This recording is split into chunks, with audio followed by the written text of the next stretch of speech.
Bonjour, c'est Jules Lavie pour Code Source, le podcast d'actualité du Parisien.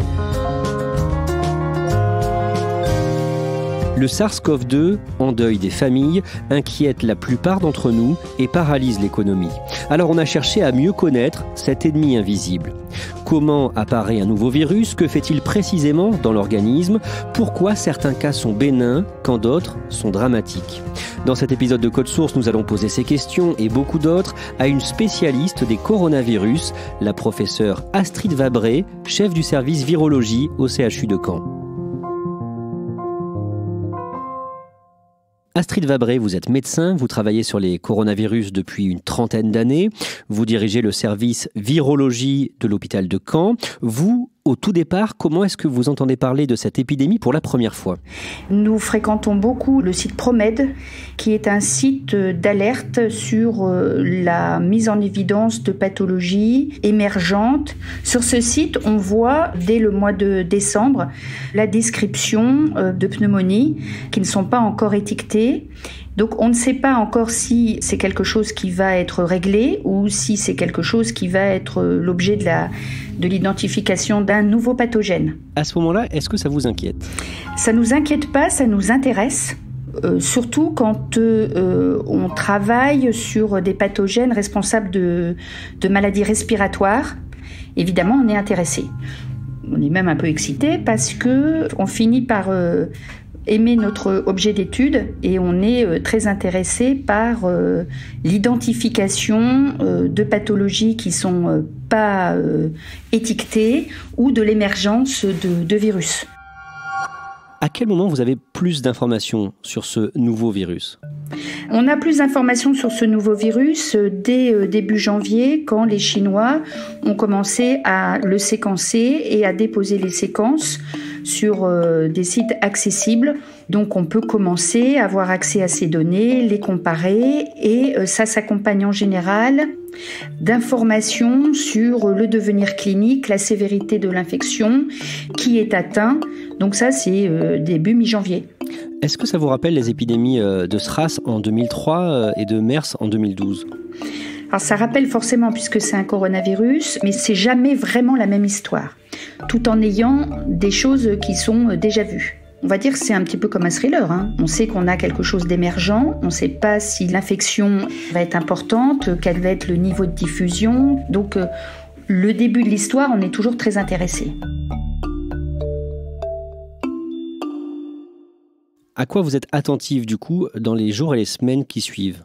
Quand un virus émerge, les premières questions c'est où il émerge, qu'est-ce qu'il donne comme pathologie, est-ce qu'il y a des critères de gravité, où est-ce qu'il a été identifié et a priori d'emblée on se dit d'où il vient. On sait que le réservoir naturel des bêta-coronavirus est constitué en particulier par les chiroptères, la chauve-souris, mais on sait a priori qu'il y a peut-être un animal ou des animaux intermédiaires entre la chauve-souris et l'homme pouvant expliquer cette émergence. Et donc les Chinois vont évoquer la piste du pangolin, donc, qui aurait fait le lien entre la chauve-souris et l'homme, c'est ça?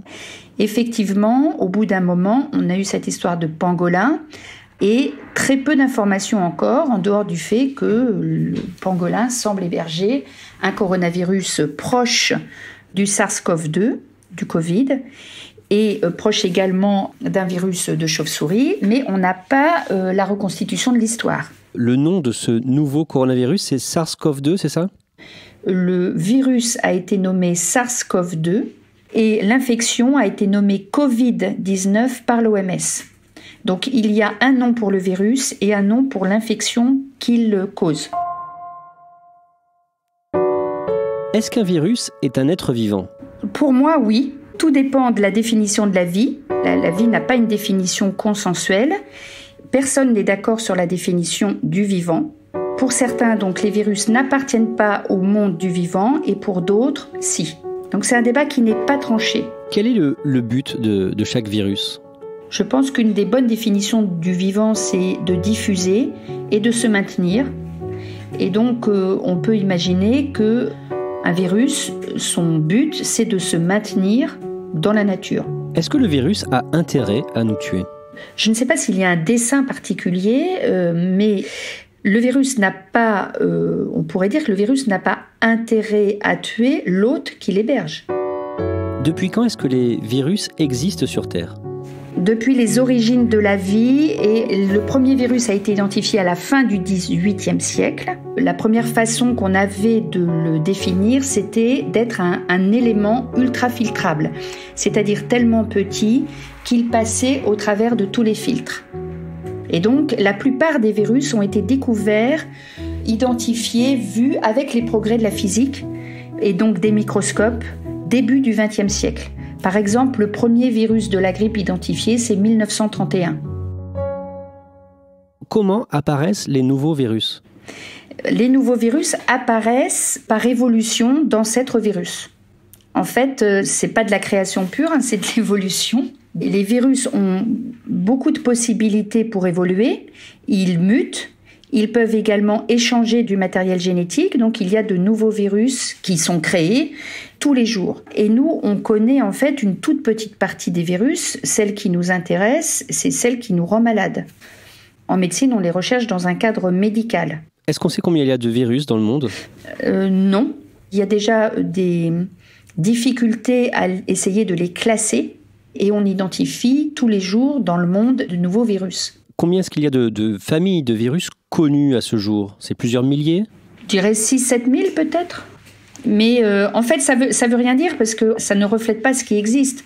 Ça reflète ce qu'on connaît et ce qu'on a classé.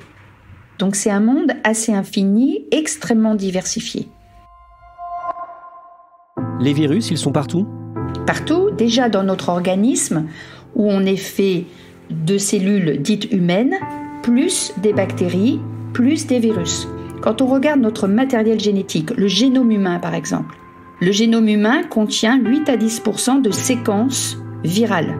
Donc, ce sont des virus qui ont infecté nos ancêtres, qui ont ensuite infecté les gamètes, les cellules, les spermatozoïdes et les ovules de nos ancêtres, et qui ont été intégrés à notre génome en nous apportant des fonctions. Les virus, il y en a absolument partout. Et la grande majorité des virus sont bénéfiques. Enfin, je veux dire, le mot virus veut dire poison parce qu'en fait, il a été décrit dans le cadre de maladies qui affectaient l'homme. Mais la très grande majorité des virus sont des formes de vie qui coexistent avec les autres et qui nous aident à évoluer. À quoi les virus peuvent donc nous aider ? Les virus nous aident parce qu'ils nous apportent des fonctions. Par exemple, la mise en place de notre système de défense immunitaire, elle est faite essentiellement par notre microbiote, qui nous aide à supporter, à différencier ce qui est de soi et non soi, et donc ce qu'on va apporter comme réponse de rejet. Toute cette, on va dire, cette éducation immunitaire qui fait qu'on supporte des aliments, qu'on supporte un tas de choses, elle est faite par l'intermédiaire des microbes, des bactéries, qui sont infectées également par des virus. Donc ce sont des entités qui sont absolument indispensables à la vie.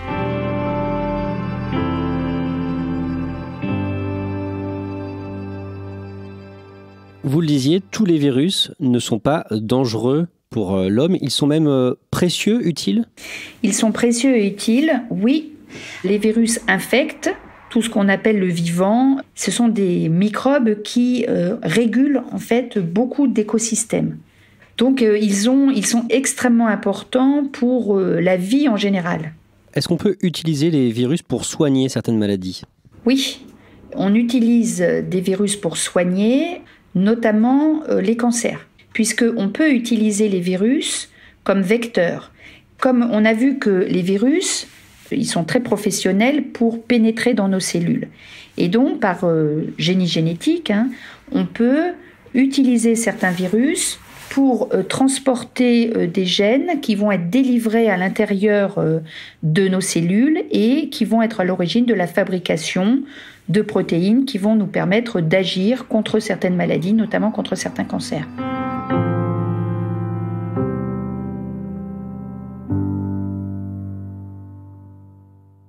Quelle est la particularité des coronavirus, de la famille des coronavirus auxquels on s'intéresse en ce moment ?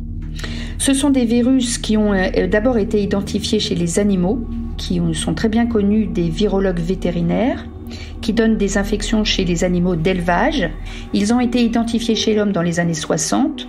Puis, depuis les années 2000, on a 3 coronavirus émergents, le SARS, le MERS coronavirus et le Covid, plus récemment. Et en fait, leur particularité, c'est qu'ils sont équipés pour s'adapter et émerger. C'est-à-dire qu'ils ont tout un arsenal d'enzymes qui leur permet de bien s'adapter à de multiples conditions. Comment le virus fait pour se transmettre d'homme à homme ? Il se multiplie dans les voies respiratoires et donc il a une transmission de type respiratoire comme les autres virus respiratoires tels que la grippe. C'est-à-dire qu'il est essentiellement transmis lorsque l'on parle ou lorsque l'on tousse. Lorsque l'on parle ou que l'on tousse, on émet un très grand nombre de gouttelettes invisibles. Et donc, quand on parle près d'un autre individu, une partie de ces gouttelettes peuvent, atterrir sur leur muqueuse. Ces gouttelettes peuvent également se déposer sur des surfaces et on peut donc se contaminer la main et porter la main à nos muqueuses sans s'en rendre compte. Une fois que le virus est parvenu à se frayer un chemin dans notre corps, quelle est sa mission ? Il va se multiplier. Un virus, pour se multiplier, doit absolument entrer dans une cellule. Et quand il entre dans une cellule, il en prend le contrôle et la cellule infectée est un virus. Les cellules infectées sont des usines à virus. On peut dire ça de façon grossière. C'est-à-dire le virus est rentré dans la cellule, il a détourné les fonctions de la cellule pour que toute l'énergie et les matières premières de la cellule soient occupées à fabriquer du virus. Il va donc infecter les cellules de l'arbre respiratoire. Il va déclencher des signes cliniques qui quelquefois sont très pauvres. Quelquefois, il y a une maladie plus importante puisque le virus va gagner les voies respiratoires basses, les bronches et le poumon. Et puis, quelquefois, il va être à l'origine d'une réponse immunitaire qui est explosive et qui peut donner des tableaux très graves. Et là, ce sont des formes très très sévères parce qu'on ne sait pas arrêter la réponse immunitaire. Donc le virus peut être agressif par lui-même, mais il peut également déclencher une défense qui est beaucoup trop importante et qui va rendre malade le patient. Est-ce qu'on sait pourquoi le virus donne des formes très peu graves de la maladie et d'autres fois des formes très graves ? On ne réagit pas toujours de la même façon à l'agression d'un virus. Il y a des patients qui présentent des comorbidités, donc déjà des maladies qui rendent l'établissement des défenses contre le virus difficile. Et puis, il y a probablement des gens qui ont des réponses inappropriées à l'agression par tel ou tel virus. Donc, probablement que ce n'est pas le virus en lui-même, mais c'est plutôt la façon qu'on a d'y répondre qui crée ces différentes formes de sévérité. Dans certains cas où la maladie évolue de manière fulgurante, certains médecins parlent d'orage de cytokines. C'est quoi ? C'est ce que je vous disais, c'est l'emballement du système immunitaire, c'est-à-dire que le virus est vu comme quelque chose d'étranger, donc il va fabriquer un système de défense, et parmi ces défenses, il va fabriquer des substances qu'on appelle des cytokines, dont le rôle va être d'appeler au secours d'autres cellules.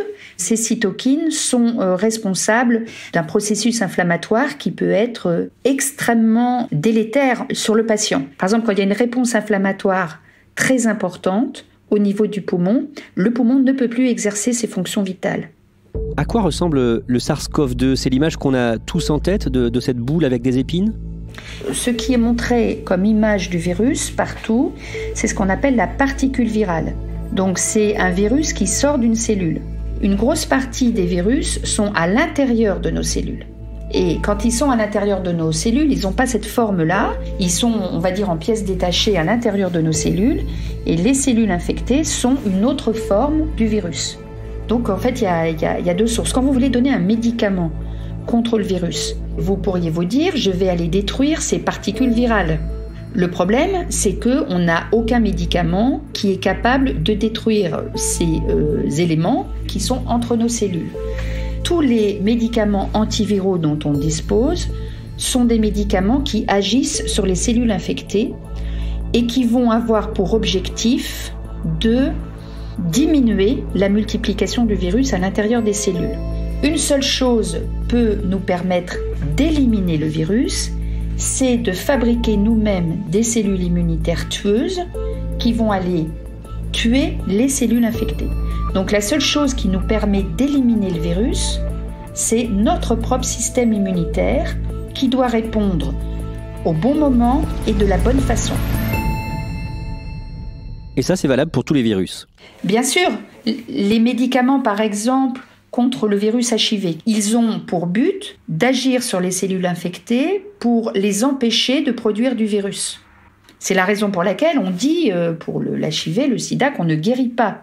Le virus reste dans notre organisme, mais si on prend des médicaments, on l'empêche de se multiplier et donc de faire des dégâts. Donc les antiviraux, les molécules antivirales n'ont pas le pouvoir qu'ont les antibiotiques par exemple, puisque pour agir contre les virus dans l'organisme, comme la plupart des virus, la plus grosse partie du virus est dans nos cellules, il faut agir à l'intérieur de nos cellules. Donc c'est plus compliqué. Et c'est la raison pour laquelle, en virologie, on a préféré de tout temps le développement de vaccins. Le vaccin, c'est nous exposer à une partie du virus qui fait qu'on fabrique nous-mêmes une défense contre le virus. La meilleure des défenses contre les virus, c'est les défenses que nous construisons avec notre système immunitaire.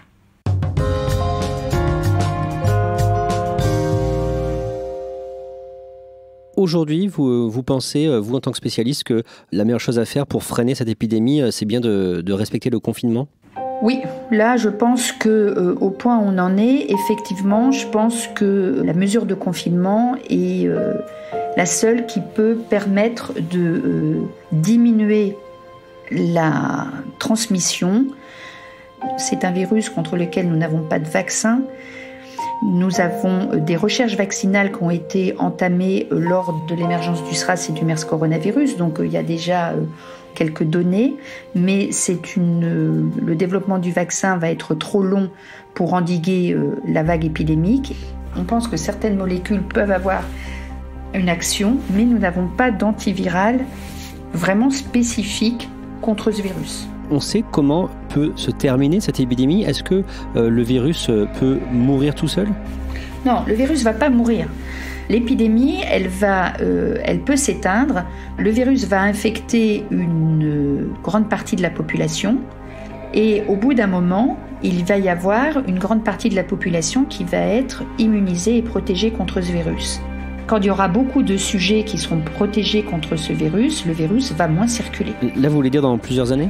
Non, ça dépend de comment il circule. C'est-à-dire que là, si on le laissait complètement faire, il aurait infecté de très très nombreuses personnes, très nombreuses, et même s'il n'y a que 5% de formes sévères, ça aurait fait en nombre un nombre très élevé de formes sévères que l'on n'aurait pas pu prendre en charge dans nos hôpitaux, puisque un afflux massif, brutal, de patients.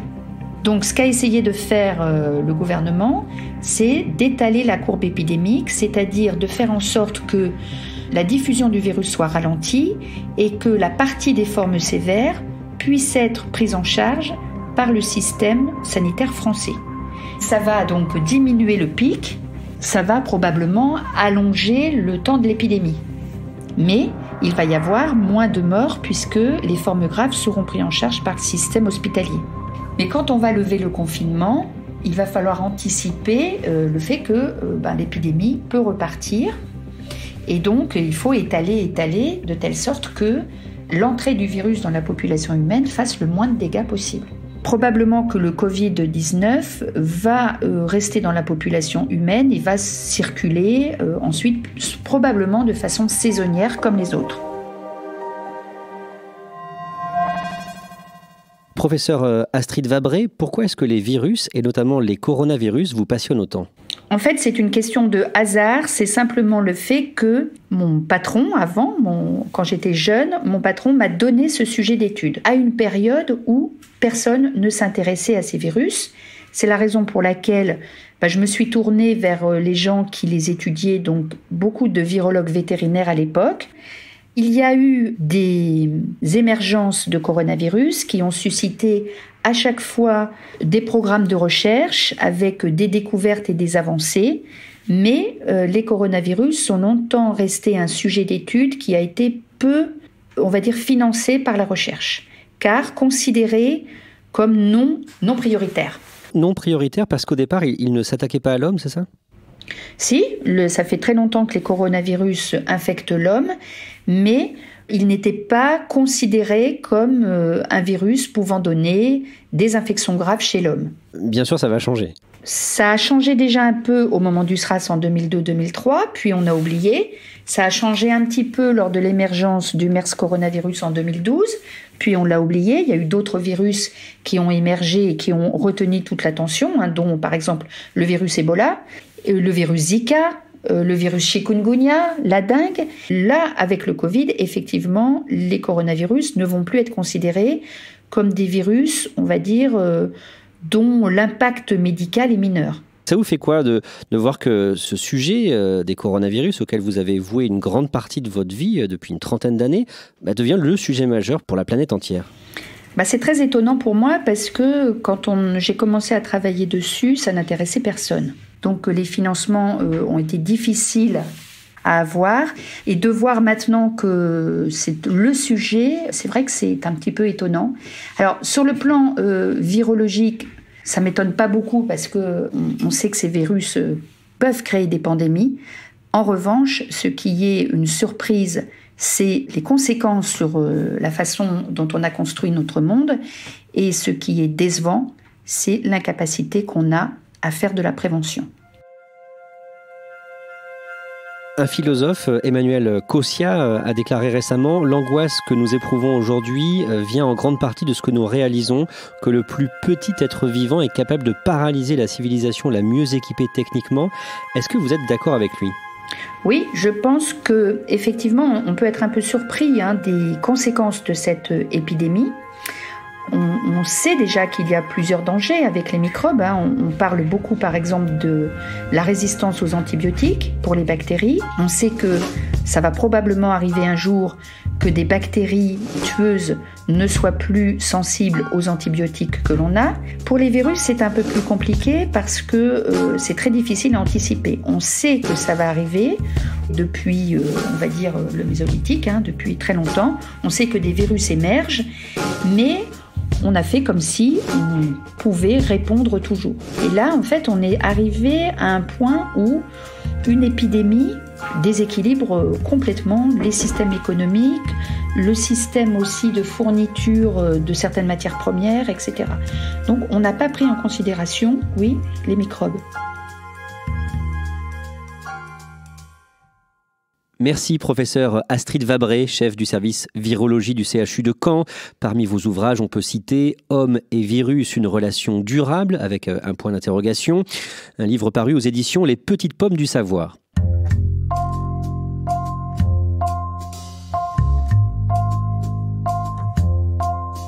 Code Source est le podcast d'actualité du Parisien, disponible chaque soir du lundi au vendredi. Si vous aimez Code Source, n'oubliez pas de vous abonner sur votre application de podcast préférée, comme Apple Podcast ou Podcast Addict. Cet épisode de Code Source a été conçu et préparé par Stéphane Geneste et Raphaël Pueyo. Production Benjamin Boucriche et Marion Botorel. Réalisation Benoît Gillon.